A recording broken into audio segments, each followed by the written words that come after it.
In fact, yesterday in the Indian Ocean, and we'll play it on the screen there, an American submarine sunk an Iranian warship that thought it was safe in international waters. Instead, it was sunk by a torpedo. NATO is there to protect us collectively against any adversary, be it Russia or whoever, or terrorism. But also it is a platform for the United States to project power on the world stage. Because this whole operation now, this whole campaign in Iran, needs these basing requests to be positively engaged with by NATO allies, as they are doing, making use of key assets here in Europe. So the fact that we stick together, the United States and Europe and Canada, is crucial also for the success of this American-Israeli campaign. This is my video update on this Thursday midday, March the 5th, coming to you from Limassol, Cyprus. Let's talk about some news. And let's start things off with Pete Hegseth and his press conference, along with Raisin Kane, as Trump calls him. And they gave an update on the conflict, the war with Iran. And Pistol Pete, he was unhinged, completely unhinged. He said some crazy stuff during this press conference. He was talking about how the U.S. military is going to hit Iran, even when they're down. Even when they're down, they're going to smash Iran because it's all about winning. He talked about death and destruction. He was talking like a maniac, Pete Hegseth. A very unfortunate press conference from the Secretary of War, from a top official of the United States of America. A very, very unfortunate press conference. Just tell the American people what's going on with the war in a professional manner. There's no need to talk about death, destruction, hitting them while they're down. He talked about how the U.S. military, they took out the Iranian who was planning to assassinate Trump. I don't even know what they're talking about anymore with this whole Iran-Trump assassination thing, which never happened. It never happened. Butler, Pennsylvania was not Iran. But he said that. And then he took a victory lap for sinking an Iranian ship in the Indian Ocean. And this Iranian ship was not a combat ship. It was not in combat. It had no ammunition because it was invited to India along with 200 crew members to take part in a ceremony. It was a guest of the Indian government, a non-combat ship, which was sunk by a U.S. submarine. So the whole thing was premeditated. The U.S. knew exactly what this ship was doing in India. They knew it was not a combat ship. They knew it had no ammunition. They knew it was taking part in a ceremony invited by the Indian government. And they went to the Indian Ocean. The submarine made its way to the Indian Ocean and decided to sink this ship. And my understanding is that all 200 crew members died That's my understanding of it. I'm not sure if there were any survivors. Sri Lanka actually came to the assistance of this ship. We're starting to get statements from India, from various people in India, who are very, very angry at this incident, pointing out that this is embarrassing, a humiliation, completely wrong for India to invite Iran to this ceremony, and then for the United States to know that this ship is there and then to sink this ship. And the worst part is that Pete Hegseth was actually proud of this. What are you proud of? What are you freaking proud of? He thought this was some sort of act of strength. He was talking about how this is the first time a submarine has sank a ship since World War II or something like that. What are you talking about? Psycho. It was there to attend a ceremony 5,000 freaking miles away, or 2,000 or 3,000 freaking miles away, without any weapons on board.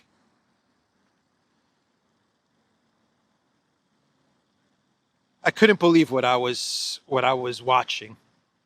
The Secretary of War taking a victory lap for sinking an unarmed, no ammo ship that was participating in a peaceful event invited by India.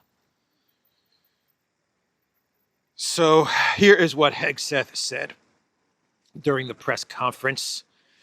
The Iranian vessel had thought it was safe in international waters. Instead, it was sunk by a torpedo.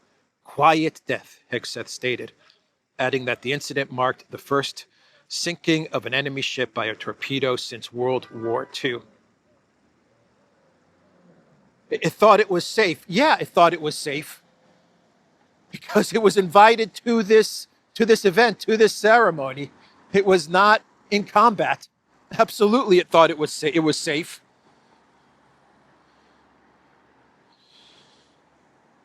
So let me get this straight at Secretary of War. You just sank an Iranian frigate which was returning from an international naval exercise in India near Sri Lanka. In other words, you attacked an unsuspecting enemy ship in international waters thousands of nautical miles from the combat zone in the Middle East. You know who conducted such cowardly attacks on unsuspecting naval targets before you? Nazi Germany. Cowardly act, yeah. It was a cowardly act. He should be fired. He should be fired, no doubt about it. But he won't be. And this should not be cheered on. No one should be cheering this on. It was wrong in every possible way what they did to that ship, sinking that ship. So the foreign minister of Iran, Outrage, posted on X, the U.S. has perpetrated an atrocity at sea 2,000 miles away from Iran's shores. Frigate Dena, a guest of India's Navy carrying almost 130 sailors, was struck in international waters without warning. Mark my words, the U.S. will come to bitterly regret precedent it has set. 130 sailors, not 200. This is an awful precedent that the U.S. is setting. So the press secretary Leavitt, she also spoke to the media. That press conference was also a train wreck because the Trump administration, they can't get their messaging down when it comes to the Iran war. People are still asking, what are we doing in Iran? What's the goal of this war? Why are we in a war with Iran? What was the decision that took us to war in Iran? Are we fighting a war on Israel's behalf? Is Trump a weakling and he will do anything that Netanyahu tells him to do? And the Trump administration just can't seem to get their messaging straight. Actually, the Telegraph has an article with the title, Why Trump Can't Get His Story Straight on Iran. And so Levitt was asked about why. Why are we at war with Iran? Why is the United States at war with Iran? And Levitt said that the president had a feeling, again, based on fact, that Iran was going to strike the U.S. I'm not making this up. That was her response to the reporter's question. So we already know what Rubio said about why the United States is at war with Iran. I've talked about that in my past couple of videos. And according to Levitt, the president of the United States had a feeling based on fact. It was the feels. He had the feels, the feeling based on fact.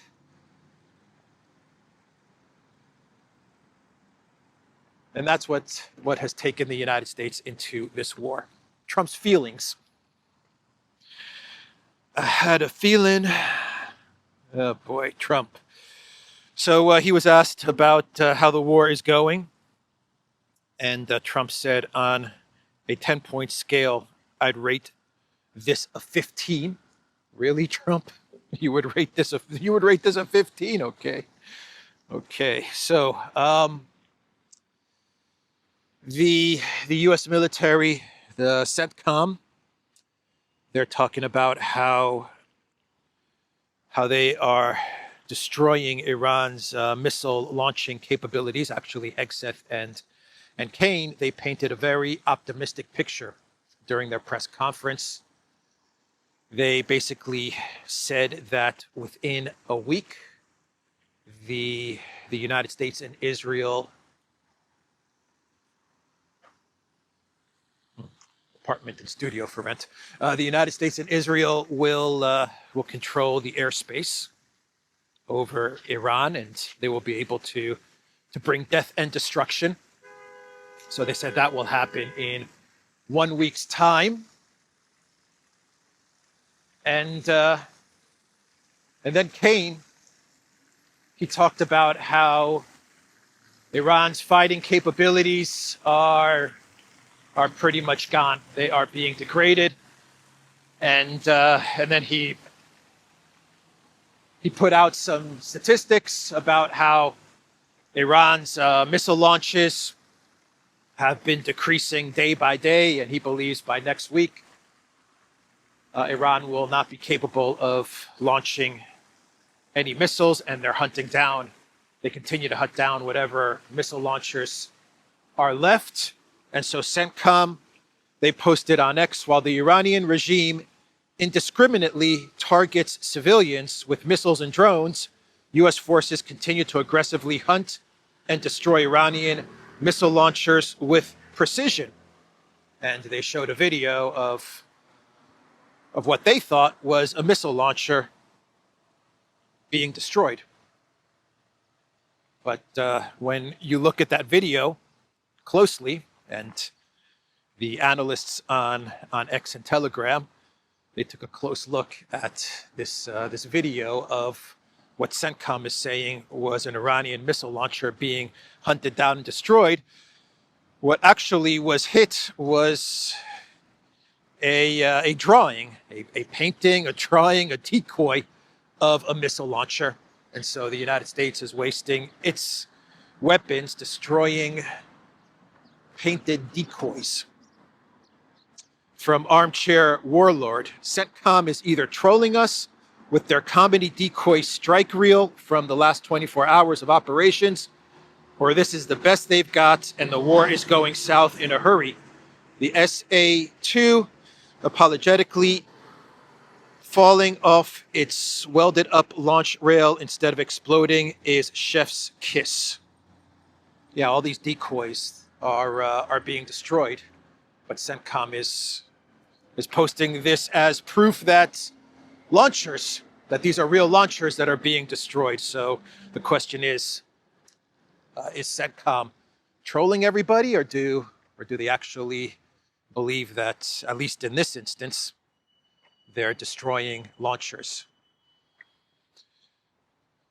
So Rutte, the NATO CEO, he gave an interview yesterday, and the NATO CEO talked about how Article 5 may come into play. It might be time for Article 5.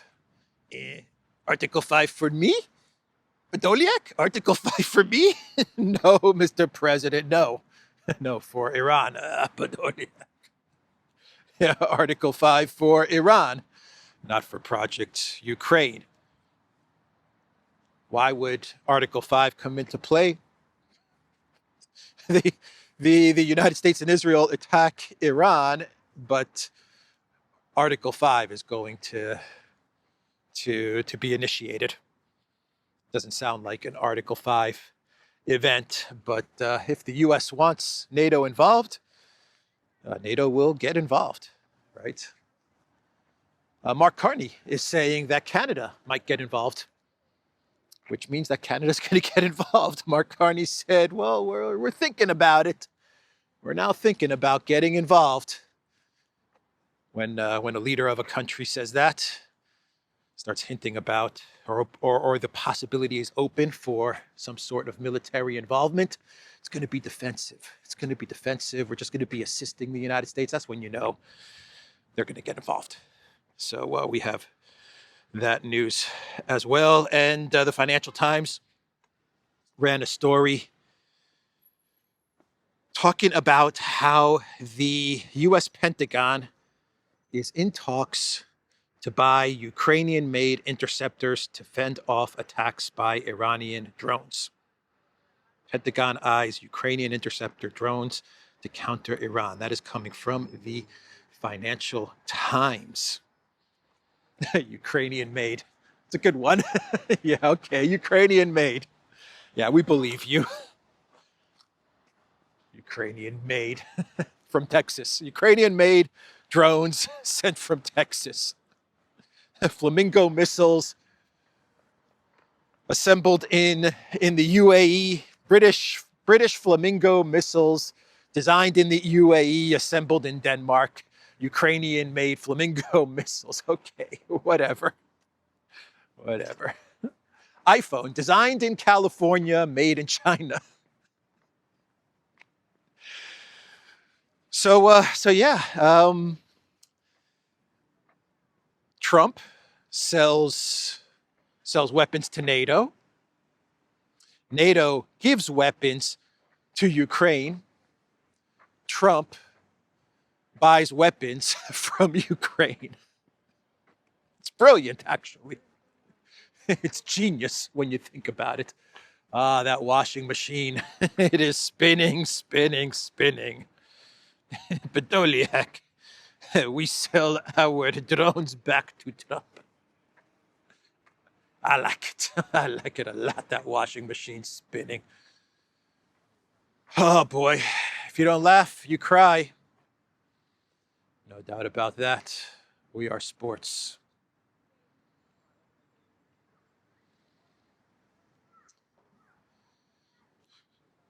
So that was an interesting story. As Hegseth and Kane were giving their military update, they showed a map of all of the targets that they have hit. And Drop Site News, they picked up on the fact that one of the targeted areas that they were showing, Hegseth and Raisin Kane, that's Trump's nickname for General Kane. He calls him Raisin because he likes raisins. Raisin, as in raisin, tearing down, destroying. Everything's about destruction, right? So it's Raisin Kane. Would be better if he called him Raisin Kane because he likes raisins, but nope. It's about death and destruction. It's always about death and destruction.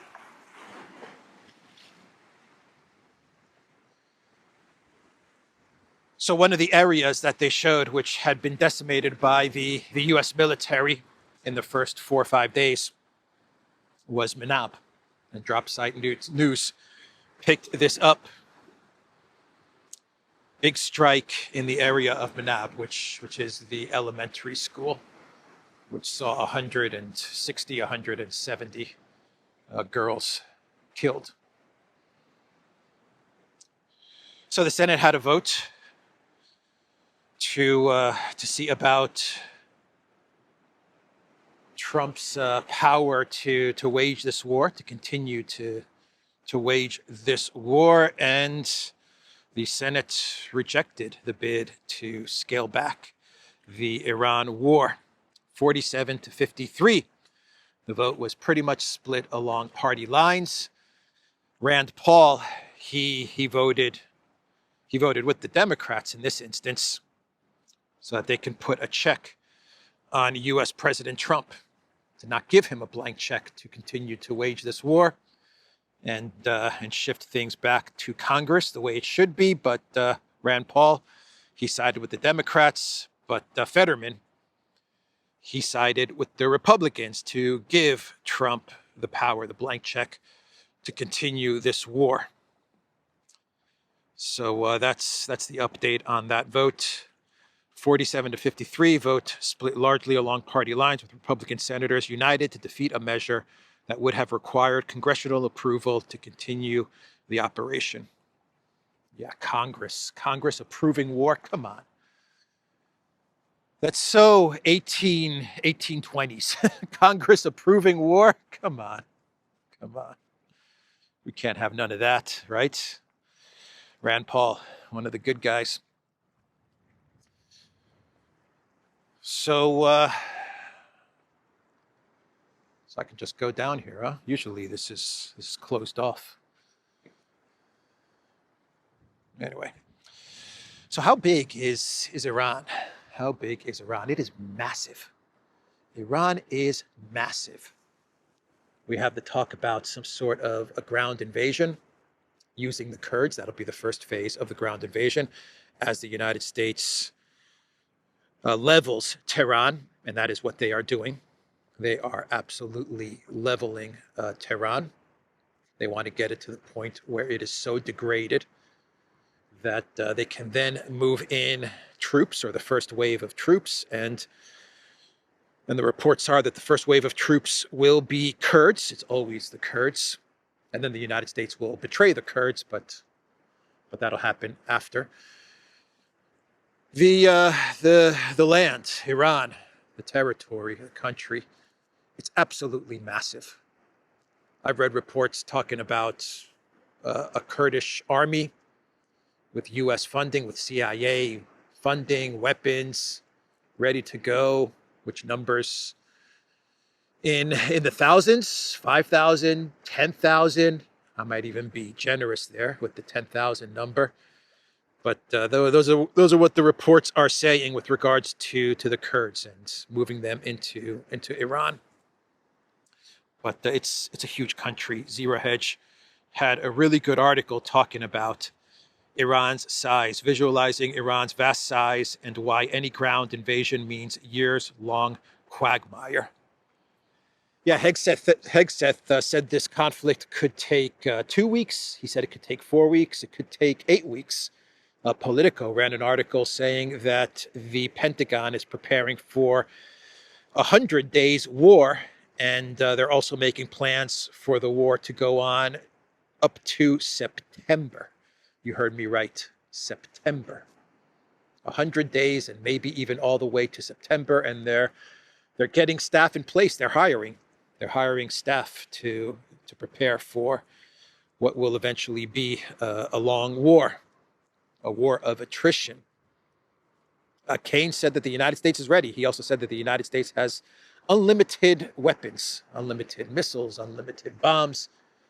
They can wage this war for as long as it takes. They're using that one again, as long as it takes. Where have I heard that one? As long as it takes, as long as it takes. Sounds familiar.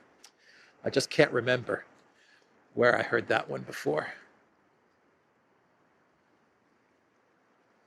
But Iran is massive. It's about twice the size of Ukraine, according to Zero Hedge. It's actually the same. It's a similar size to Alaska. It's a similar size to Alaska, according to Zero Hedge. much bigger than Texas. You put Iran into the United States, you put it smack in the middle of the United States, and it's pretty much the entire central USA. That's pretty much Iran from Texas all the way up. And you pretty much have Iran. So you're talking about a huge country. A ground invasion is going to mean hundreds of thousands, if not millions, of troops. And even if Iran were to collapse, even if the government were to collapse, which I don't know, how is that even possible when you have this mosaic decentralized setup? How do you collapse something that's decentralized? But let's just say it collapses and you get all kinds of chaos, fragmentation. If you're thinking of securing this size of territory, you are going to need millions of troops. It's amazing how big the landmass of Iran. So yeah, in Iran, if you put Iran inside of Europe, it's like 4 or 5 European countries, like France and like 3 or 4 other European countries, all put together. That's how big Iran is. So that's my segue into Europe and how the EU is absolutely screwed when it comes to gas and to energy. They are screwed.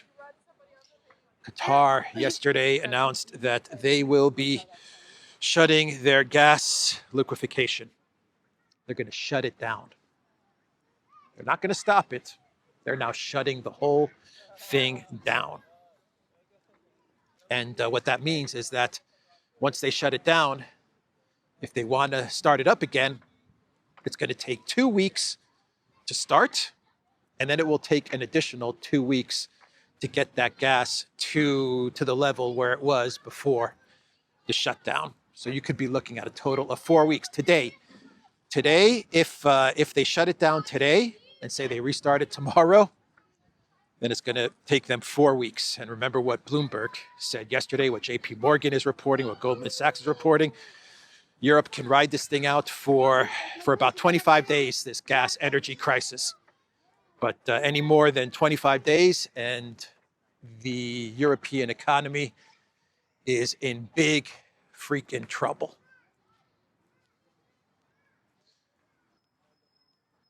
So we could be looking at Qatar being shut down for 4 weeks, starting today or tomorrow. And that's if they restart it right away, which they're not, because this is going to be a long conflict. So what does Europe do with gas? What does it do for gas? Now it's 100% dependent, pretty much dependent on US LNG. What I'm waiting for is for Trump to say we're at war. No LNG. No LNG exports, no energy exports. We need the energy because the United States is in a conflict. I'm waiting for Trump to make that announcement. And when he makes that announcement, the only option left for Europe is ring, Putin. Hey, can we come to Moscow and maybe talk about Nord Stream again? That's where it's going to go. That is exactly where this is going to go. From Bloomberg, Russian oil cargoes swing back to India as Iran war hits supply. Yeah, so India is going to stock up. We know that China has stocked up and continues to stock up on oil and gas and energy. India is now going to stock up. China announced that they're not going to be exporting any fuel from their refineries. No more fuel. We need to hold on to whatever we have.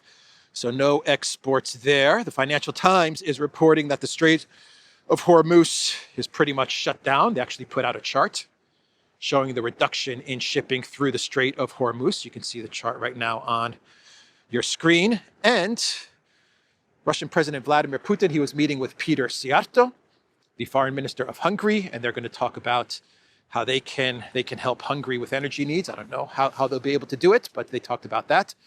And then Putin said, you know what?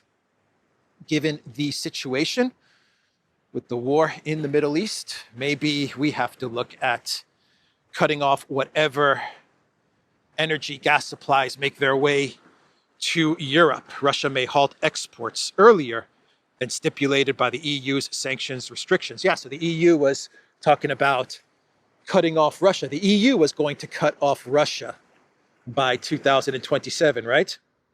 And they were bragging about it, and they were celebrating its energy independence, energy freedom, energy diversification. And now Putin is coming along and saying, you know, because of the war, maybe we need to cut off whatever energy is being sent to Europe. Let's think about cutting off our exports to the EU. That is going to be disastrous outcomes for the EU. And we had news that Germany's Rosneft operating in Germany. I thought Germany had illegally seized the Rosneft subsidiary. I believe they did, and they still control this subsidiary that they stole from Russia. Anyway, this stolen subsidiary, controlled or managed by Germany, the US is going to exempt Rosneft's German unit from sanctions indefinitely.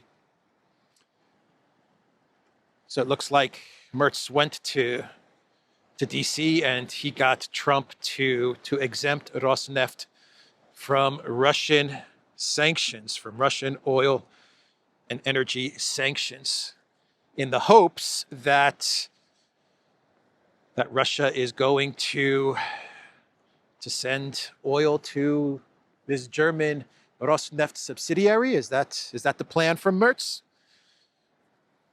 But now Putin is saying we're going to probably have to cut all our energy exports to Europe.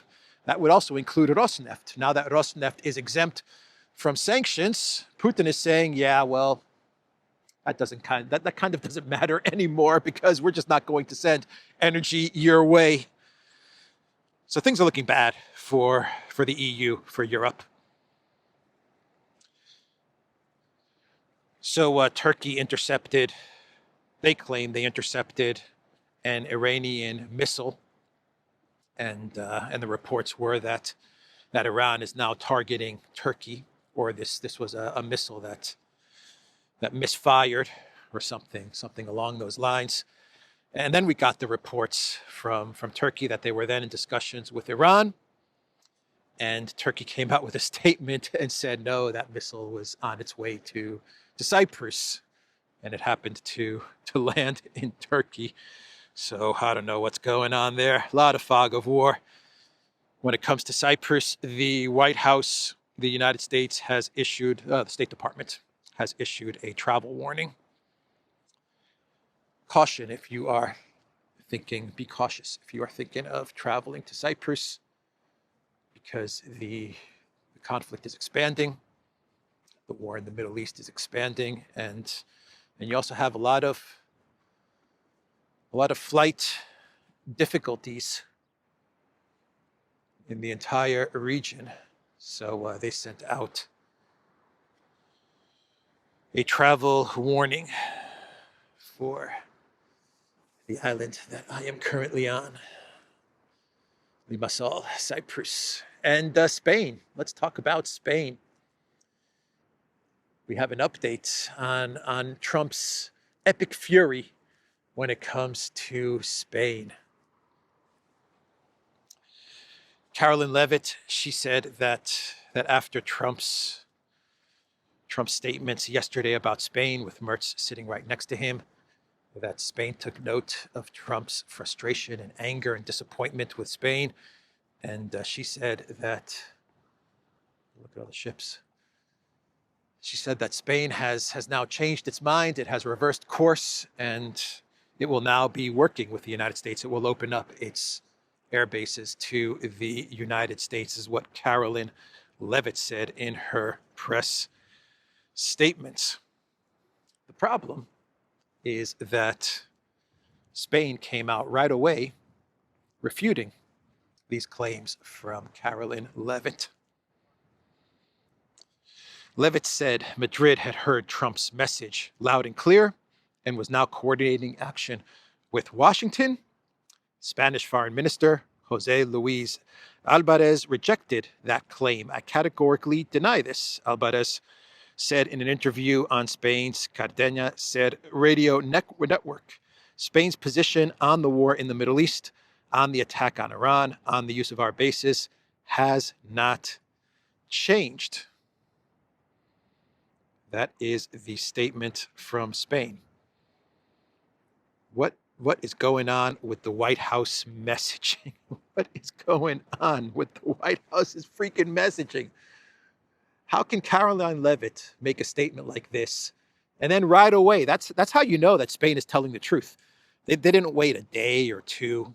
Right away, the foreign minister comes out and says no.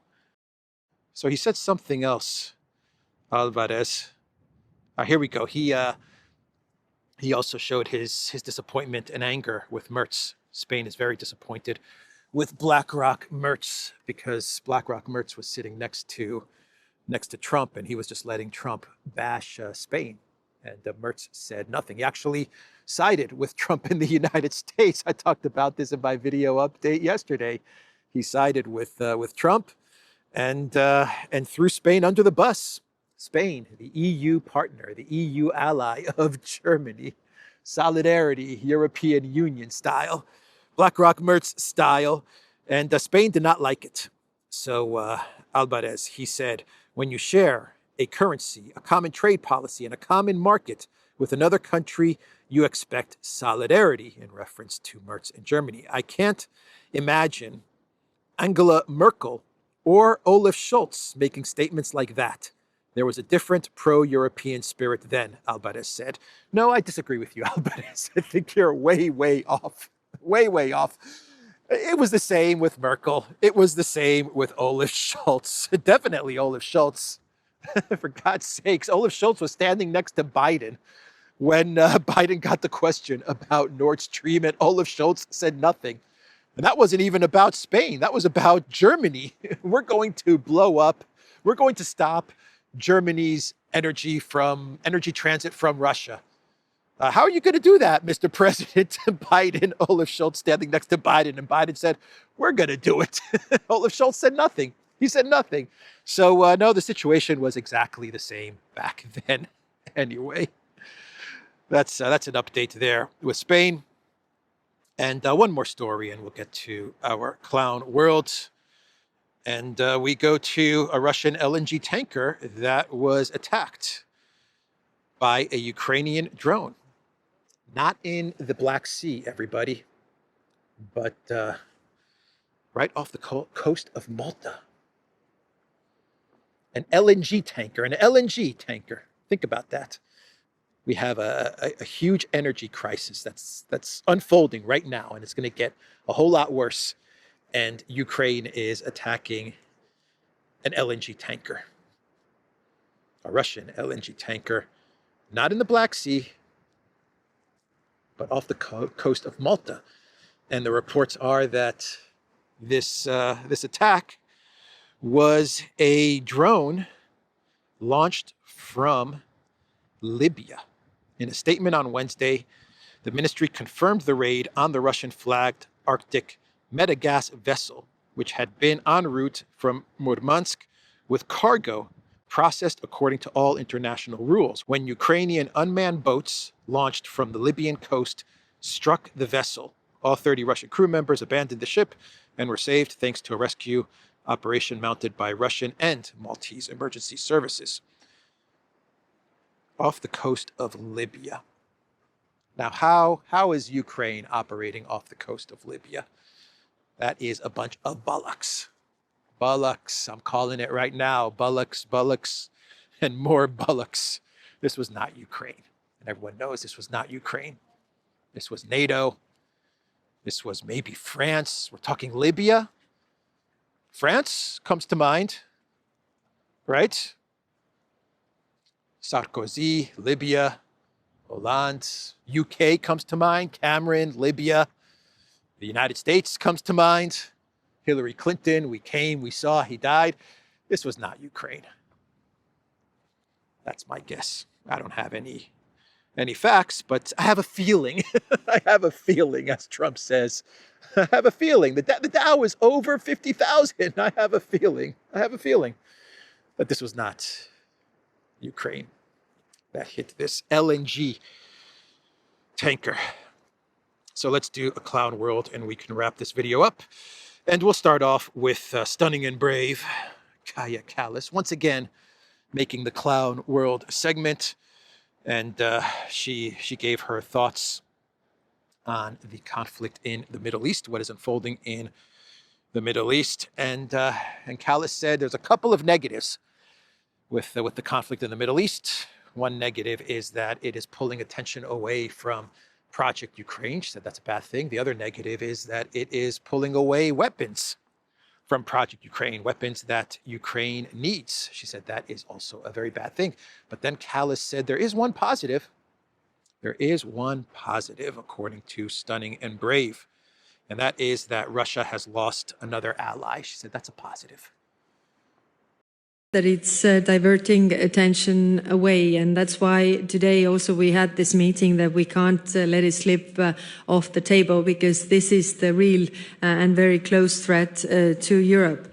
Of course, also what is worrying is that all these capabilities that are needed in the Middle East are also needed in Ukraine. So all the production we need to speed up because there is more need, and we really need to deal with this. And also the attention away from the negotiations to actually achieve peace. What is maybe a positive side is that Russia has lost another ally in this war. So I think this is positive, but we need to also move with the maritime services ban, because the oil price raise in oil prices is also helping Russia to fund the war.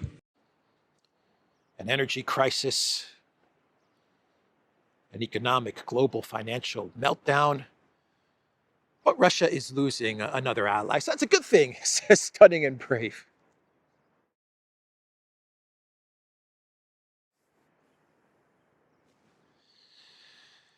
So Glenn Beck, he is making the case for war with Iran. He's advocating on the side of the Trump administration.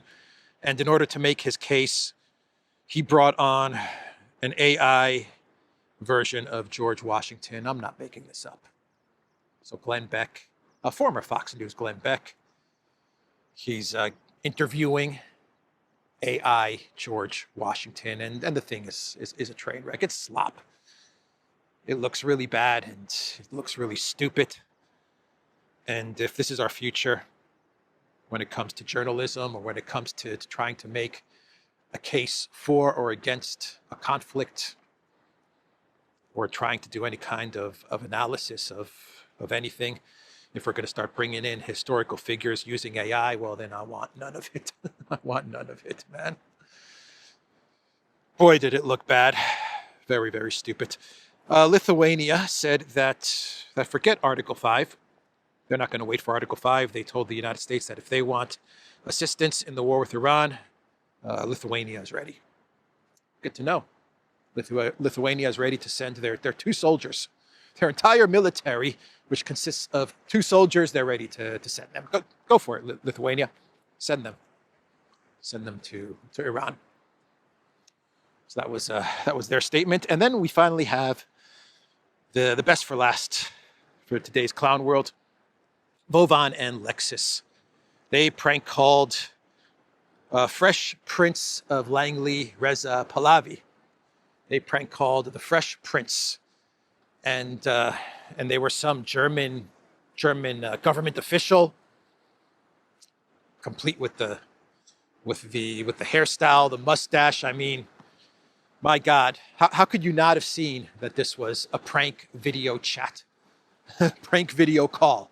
I mean, you look at Vovan. I don't know if it was Vovan or Lexus, but you just look at the video. of this prank call, and you can tell that these guys are in a skit, right? They're pranking you, they're punking you, they're pranking you, Fresh Prince Reza. But he didn't understand that. He thought this was actually a top German official. And Vavan Alexis talked about how Germany is now going to get involved in the war, and Fresh Prince Reza got very excited, and he talked about how the whole world should get involved in this conflict. And it really shows you how dumb Fresh Prince is. It really shows you how dumb this guy is. When he doesn't have a script handed to him from his puppet masters, he's pretty much clueless. So anyway, that is the video. I will end it there. theduran.locals.com. We are on X. We're on Rumble and Telegram. Go to the Duran Shop. Pick up some merch. Some merch on the Duran Shop. The link is in the description box down below. I will see everyone tomorrow.